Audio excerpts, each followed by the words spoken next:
Day 339. Daniel 1-2.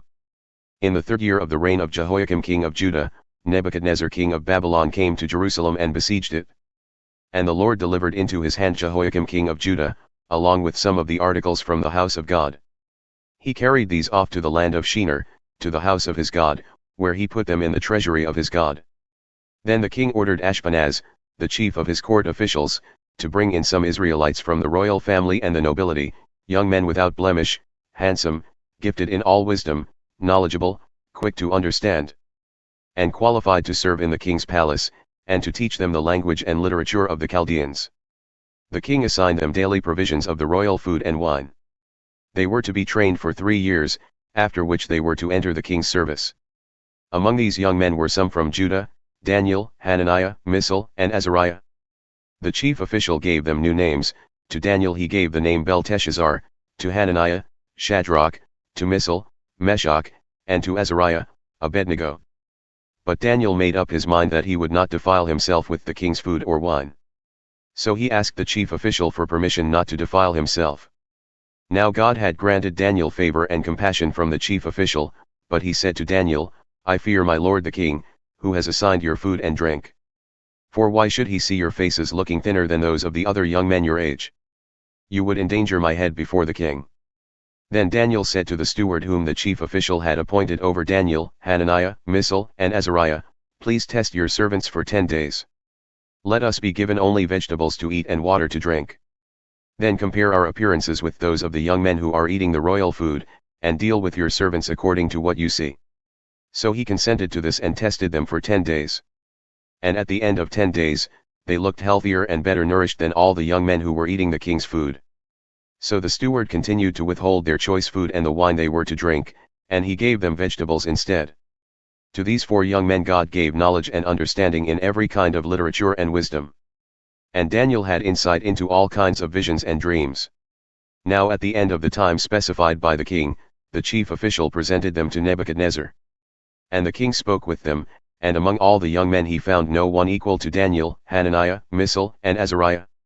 So they entered the king's service. In every matter of wisdom and understanding about which the king consulted them, he found them 10 times better than all the magicians and enchanters in his entire kingdom. And Daniel remained there until the 1st year of King Cyrus. In the 2nd year of his reign, Nebuchadnezzar had dreams that troubled his spirit, and sleep escaped him. So the king gave orders to summon the magicians, enchanters, sorcerers, and astrologers to explain his dreams.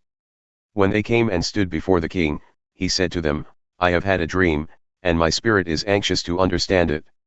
Then the astrologers answered the king in Aramaic, "O king, may you live forever. Tell your servants the dream, and we will give the interpretation." The king replied to the astrologers, "My word is final. If you do not tell me the dream and its interpretation, you will be cut into pieces and your houses will be reduced to rubble. But if you tell me the dream and its interpretation, you will receive from me gifts and rewards and great honor. So tell me the dream and its interpretation." They answered a second time, "Let the king tell the dream to his servants, and we will give the interpretation." The king replied, "I know for sure that you are stalling for time, because you see that my word is final. If you do not tell me the dream, there is only one decree for you. You have conspired to speak before me false and fraudulent words, hoping the situation will change. Therefore tell me the dream, and I will know that you can give me its interpretation." The astrologers answered the king, "No one on earth can do what the king requests. No king, however great and powerful, has ever asked anything like this of any magician, enchanter, or astrologer. What the king requests is so difficult that no one can tell it to him except the gods, whose dwelling is not with mortals." This response made the king so furious with anger that he gave orders to destroy all the wise men of Babylon. So the decree went out that the wise men were to be executed, and men went to look for Daniel and his friends to execute them. When Arioch, the commander of the king's guard, had gone out to execute the wise men of Babylon, Daniel replied with discretion and tact. "Why is the decree from the king so harsh?" he asked. At this time Arioch explained the situation to Daniel. So Daniel went in and asked the king to give him some time, so that he could give him the interpretation. Then Daniel returned to his house and explained the matter to his friends Hananiah, Mishael, and Azariah, urging them to plead for mercy from the God of heaven concerning this mystery, so that Daniel and his friends would not be killed with the rest of the wise men of Babylon. During the night, the mystery was revealed to Daniel in a vision, and he blessed the God of heaven and declared, "Blessed be the name of God forever and ever, for wisdom and power belong to him. He changes the times and seasons, he removes kings and establishes them. He gives wisdom to the wise and knowledge to the discerning. He reveals the deep and hidden things, he knows what lies in darkness, and light dwells with him. To you, O God of my fathers, I give thanks and praise, because you have given me wisdom and power. And now you have made known to me what we have requested, for you have made known to us the dream of the king." Therefore Daniel went to Arioch, whom the king had appointed to destroy the wise men of Babylon, and said to him, "Do not execute the wise men of Babylon. Bring me before the king, and I will give him the interpretation." Arioch hastily brought Daniel before the king and said to him, "I have found a man among the exiles from Judah who will tell the king the interpretation." The king responded to Daniel, whose name was Belteshazzar, "Are you able to tell me what I saw in the dream, as well as its interpretation?"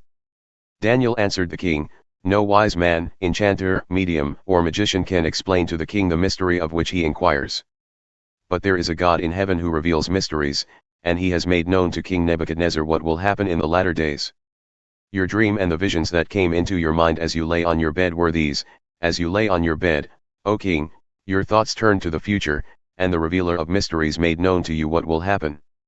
And to me this mystery has been revealed, not because I have more wisdom than any man alive, but in order that the interpretation might be made known to the king, and that you may understand the thoughts of your mind. As you, O king, were watching, a great statue appeared. A great and dazzling statue stood before you, and its form was awesome.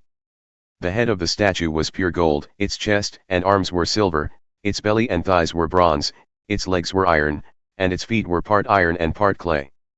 As you watched, a stone was cut out, but not by human hands. It struck the statue on its feet of iron and clay, and crushed them.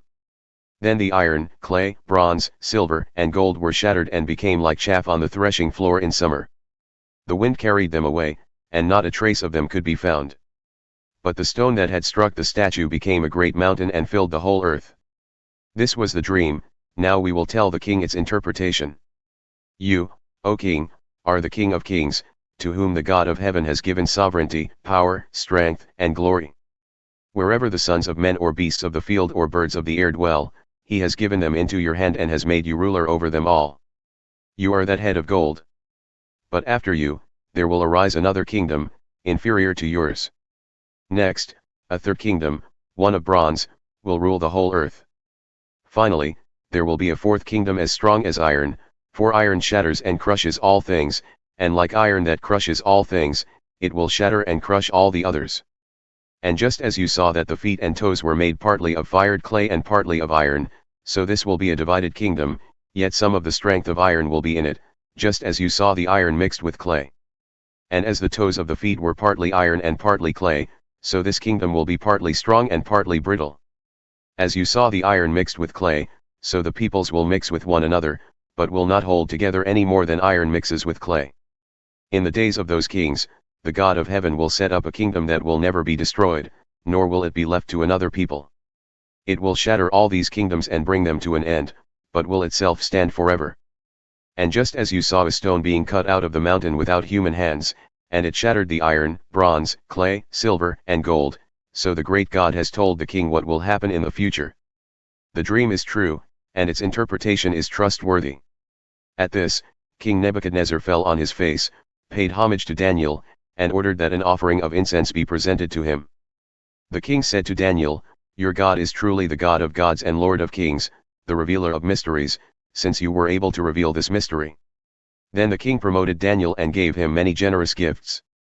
He made him ruler over the entire province of Babylon and chief administrator over all the wise men of Babylon. And at Daniel's request, the king appointed Shadrach, Meshach, and Abednego to manage the province of Babylon, while Daniel remained in the king's court. 1 John 4. Beloved, do not believe every spirit, but test the spirits to see whether they are from God. For many false prophets have gone out into the world. By this you will know the Spirit of God. Every spirit that confesses that Jesus Christ has come in the flesh is from God, and every spirit that does not confess Jesus is not from God. This is the spirit of the Antichrist, which you have heard is coming and which is already in the world at this time. You, little children, are from God and have overcome them, because greater is he who is in you than he who is in the world. They are of the world. That is why they speak from the world's perspective, and the world listens to them. We are from God. Whoever knows God listens to us, whoever is not from God does not listen to us. That is how we know the spirit of truth and the spirit of deception. Beloved, let us love one another, because love comes from God. Everyone who loves has been born of God and knows God. Whoever does not love does not know God, because God is love. This is how God's love was revealed among us. God sent his one and only Son into the world, so that we might live through him. And love consists in this, not that we loved God, but that he loved us and sent his Son as the atoning sacrifice for our sins. Beloved, if God so loved us, we also ought to love one another. No one has ever seen God, but if we love one another, God remains in us, and his love is perfected in us. By this we know that we remain in him, and he in us. He has given us of his Spirit. And we have seen and testify that the Father has sent his Son to be the Savior of the world. If anyone confesses that Jesus is the Son of God, God abides in him, and he in God. And we have come to know and believe the love that God has for us. God is love. Whoever abides in love abides in God, and God in him. In this way, love has been perfected among us, so that we may have confidence on the day of judgment, for in this world we are just like him. There is no fear in love, but perfect love drives out fear, because fear involves punishment. The one who fears has not been perfected in love. We love because he first loved us. If anyone says, I love God, but hates his brother, he is a liar. For anyone who does not love his brother, whom he has seen, cannot love God, whom he has not seen. And we have this commandment from him, whoever loves God must love his brother as well.